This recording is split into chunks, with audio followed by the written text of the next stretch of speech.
आज का दिन झारखंड के लिए बेहद ही अहम रहा क्योंकि एक साथ झारखंड के इतिहास में ये पहली बार हुआ कि 27 नक्सलियों ने आत्मसमर्पण किया। हथियार को छोड़कर मुख्यधारा में जुड़ने का उन्होंने फैसला किया और झारखंड पुलिस मुख्यालय के पास यहाँ पर एक साथ 27 नक्सलियों ने आत्मसमर्पण किया। इनमें से कई नक्सली जो है 5 लाख के 2 लाख के इनामी भी थे। और आप देखिए कि यहाँ पे परिजन हैं, जितने भी नक्सली आत्मसमर्पण किया है उनके परिजन हैं। हालांकि पुलिस अधिकारियों के द्वारा ये आदेश दिया गया कि कोई भी मीडिया बंधु इनके परिजनों से बातचीत नहीं कर सकते हैं, इसलिए हम उनसे बातचीत नहीं कर पा रहे। हालांकि आपको बता दें कि एक तरफ पूरे झारखंड में नक्सली खात्मे के कगार पे, यानी कि अब ना के बराबर ही हैं। जैसे डीआईजी तदासा मिश्र ने भी बताया कि अब केवल 8 नक्सली ही बचे हुए हैं पूरे झारखंड में और बाकी नक्सली जो है वो अब उन्हें भी मुख्यधारा में जोड़ने के लिए लगातार सुरक्षा बल और पुलिस प्रशासन तैयारी कर रही है ताकि जितने भी नक्सली हैं वो मुख्यधारा से जुड़े हथियार छोड़ करके 24 अगस्त 2024 जब केंद्रीय गृह मंत्री अमित शाह ये ऐलान करते हैं कि जल्द ही भारत जो है नक्सल मुक्त हो जाएगा और डेडलाइन रखी गई थी 31 मार्च 2026। हालांकि वो डेडलाइन पार हो गई, लेकिन अब भी आप देखिए तो पूरे देश भर में नक्सली जो है खात्मे के कगार पर है और झारखंड में जो नक्सल प्रभावित इलाके थे उन इलाकों से अब नक्सली मुख्यधारा से जुड़ रहे हैं। पुलिस अभियान भी, सुरक्षा बल जो है सर्च ऑपरेशन चला रही हैं। झारखंड जगवार की बात करें, सीआरपीएफ, झारखंड पुलिस, तमाम जो सुरक्षा बल है लगातार ये प्रयास कर रहे हैं कि सभी नक्सलियों को अब मुख्यधारा से जोड़ा जाए और उस जगह से उन्हें निकालकर, और यहाँ पर जितने भी नक्सलियों ने हथियार छोड़कर के मुख्यधारा को चुना, आत्मसमर्पण किया है, उनके लिए कई योजनाएं भी हैं, उनके परिवार के लिए, बच्चों के लिए, उनके रहने के लिए, उनके रोजगार के लिए तमाम तरह की योजनाएं जो है सरकार के द्वारा दी जा रही है और वे मुख्यधारा से जोड़ रहे हैं।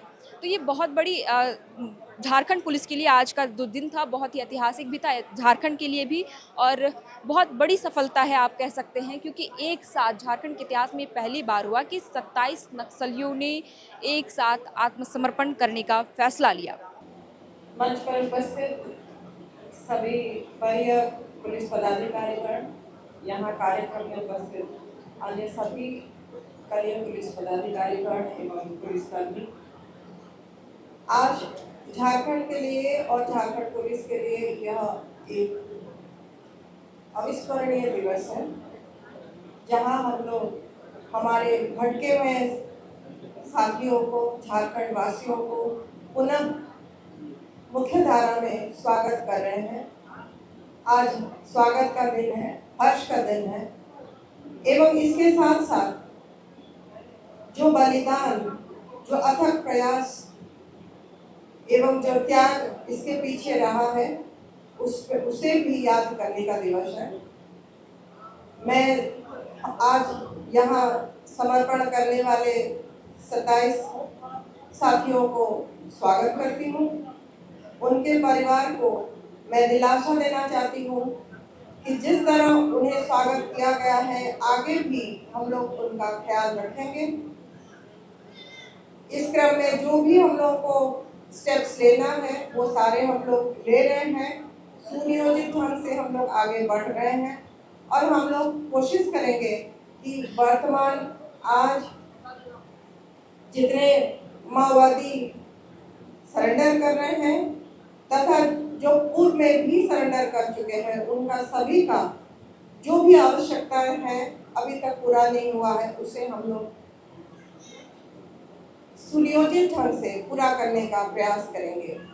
ये स्पेशल कंसर्न था कि क्योंकि उनके परिवार के लोगों ने इस नक्सलवाद का दंश हम लोगों से भी ज्यादा झेला है, क्योंकि दिन रात वो इस उम्मीद में थे कि उनके जो साथ में लोग भटक के उधर चले गए हैं वो अवश्य एक दिन वापस लौटेंगे। तो मैं उनके पेशेंस की और उनके त्याग की यहाँ पे मैं बहुत बहुत सराहना करता हूँ और उनको भी बहुत बहुत बधाई देता हूँ कि आज आपके परिवार के सदस्य जो हैं वो झारखंड सरकार की पुनर्वास नीति और झारखंड पुलिस की अदम्य साहस और अदम्य प्रयास के बाद वो वापस मुख्य धारा में लौटे। आपको बहुत बहुत आपका भी अभिनंदन आज के कार्यक्रम में और आपको बहुत बहुत बधाई। माओवादी जो है आज सरेंडर कर रहे हैं, हथियार आप लोगों के सामने है, सभी के सामने।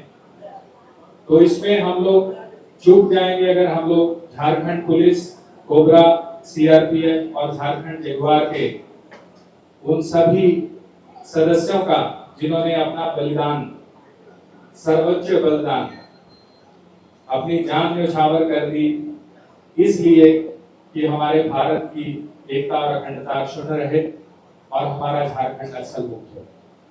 एक बार उन सभी जो बलिदान, जिन्होंने सर्वोच्च बलिदान हमारे झारखंड की सुरक्षा के लिए दिया, मैं उनको इस मंच से बहुत बहुत नमन करता हूँ।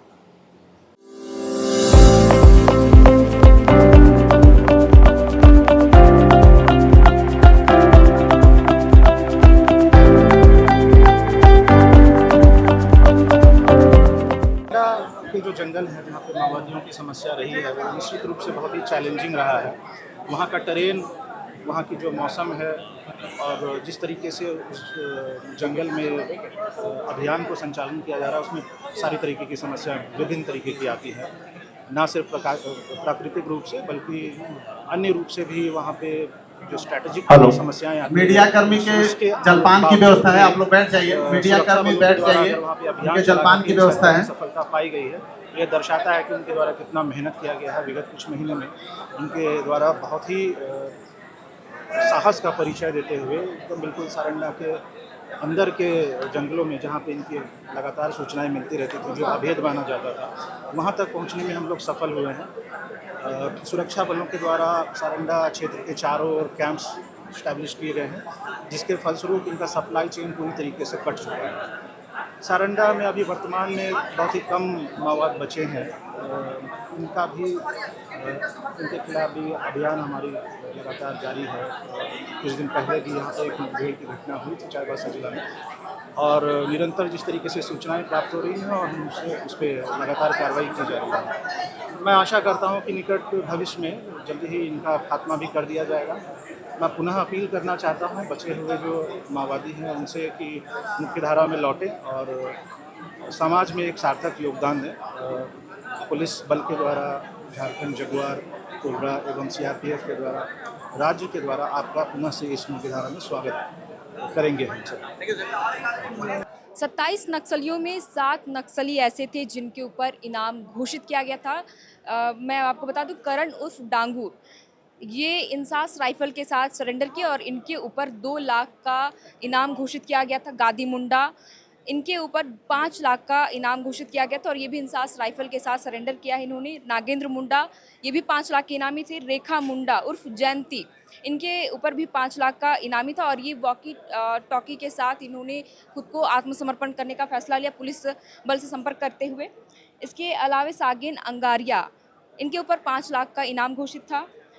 सुलेमान हासदा, इनके ऊपर भी 5 लाख इनाम घोषित था, यानी कि 5 लाख इनाम वाले कुल 5 नक्सली ऐसे थे जिनके ऊपर 5 लाख का इनाम घोषित किया गया था। इसके अलावे 2 लाख के जो इनामी नक्सली थे उनकी भी बात हमने कही कि करण उर्फ डांगूर मुंडा जिनके ऊपर 2 लाख का इनाम घोषित किया गया था। इसी तरह बासुमती जराई उर्फ बासु उर्फ सरपाती, इनके ऊपर 1 लाख का इनाम घोषित किया गया था और ये भी एक राइफल के साथ पुलिस के सामने सरेंडर की हैं।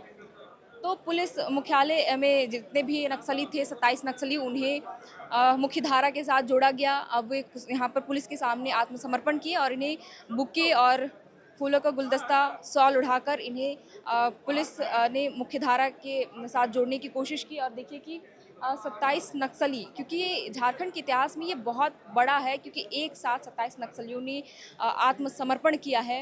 लगातार जो है पुलिस बल, सुरक्षा बल की बात करें, झारखंड जगुआर, सीआरपीएफ और झारखंड पुलिस तमाम प्रयास कर रही है लगातार। जब से ये केंद्रीय मंत्री, गृह मंत्री अमित शाह ने ऐलान किया था कि देश भर में 31 मार्च 2026 तक नक्सल मुक्त भारत हो जाएगा और जितने भी झारखंड के नक्सल प्रभावित इलाके थे वहाँ से नक्सल जो है वो खत्म हो जाएंगे और झारखंड में अब नक्सल मान के चले तो खात्मे के कगार पर है, क्योंकि 8 नक्सली ही अब बचे हुए, उन्हें भी मुख्य धारा से जोड़ने की कोशिश की जा रही है और तमाम अभियान चलाए जा रहे हैं। तो झारखंड, जिसे कभी नक्सल का गढ़ भी कहा जाता था, वो अब नक्सल मुक्त होने के कगार पर है।